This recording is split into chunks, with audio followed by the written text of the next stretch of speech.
सामने वाला कंपनी बंद हो गया ना।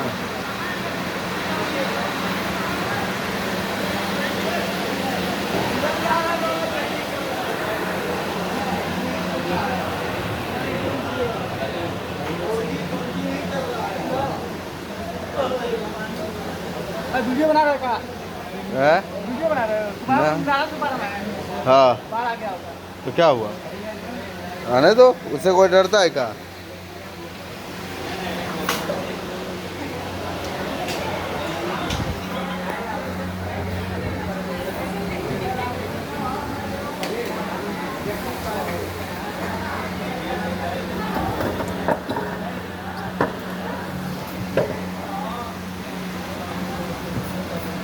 बोल रहा है